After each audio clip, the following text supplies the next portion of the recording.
सुप्रभात विद्यार्थियों, हिंदी कक्षा में आपका स्वागत है।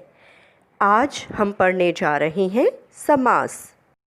दो शब्दों को जोड़ना अथवा उन्हें संक्षिप्त रूप में लिखना समास कहलाता है। प्रत्येक समस्त पद के दो पद होते हैं, पूर्व पद और उत्तर पद। जैसे शरणागत, शरण पूर्व पद है व आगत उत्तर पद है। घुड़सवार, यहाँ घोड़ा पूर्व पद और सवार उत्तर पद है। समास के कुल 6 भेद हैं: द्वंद्व, द्विगु, तत्पुरुष, अव्ययी भाव, बहुव्रीहि और कर्मधारय समास। आइए आज हम इनमें से द्वंद्व और द्विगु समास को समझते हैं। आइए अब समझते हैं द्वंद्व समास। जिस समस्त पद में दोनों पद समान हों, अर्थात जहाँ पूर्व पद और उत्तर पद दोनों समान महत्व रखते हो, वहाँ द्वंद्व समास होता है। द्वंद्व समास करते समय उनके मध्य में स्थित अर्थात उनके बीच में स्थित और शब्द का लोप हो जाता है। जैसे राजा और रंक। अब अन्य उदाहरण समझते हैं। जैसे आशा और निराशा, आशा निराशा। अन्न और जल, अन्न जल। अपना और पराया, अपना पराया। अमीर और गरीब, अमीर गरीब। घी और शक्कर, घी शक्कर। जन्म और मरण, जन्म मरण। यश और अपयश, यश अपयश।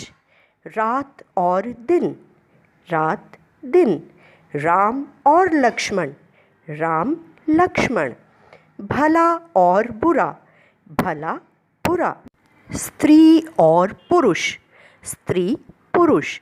लाभ और हानि, लाभ हानि।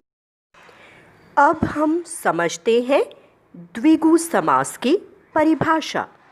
वह समास जिसमें पूर्व पद संख्यावाचक विशेषण हो, इनमें समूह या समाहार का ज्ञान प्राप्त होता है। या वह समास जिसका पहला पद संख्यावाचक विशेषण होता है तथा समस्त पद किसी समूह या फिर किसी समाहार का बोध करवाता है, तो वह द्विगु समास कहलाता है। आइए अब हम द्विगु समास के कुछ उदाहरण देखते और समझते हैं। चारपाई, चार पैरों का समूह। चतुर्मुख, चार मुखों का समाहार या समूह। नवरत्न, नवरत्नों का समाहार। सतसई, 700 दोहों का समाहार। त्रिभुवन, 3 भुवनों का समूह या समाहार। दो राहा, 2 राहों का समूह या समाहार। समाहार के स्थान पर समूह शब्द का प्रयोग भी किया जा सकता है।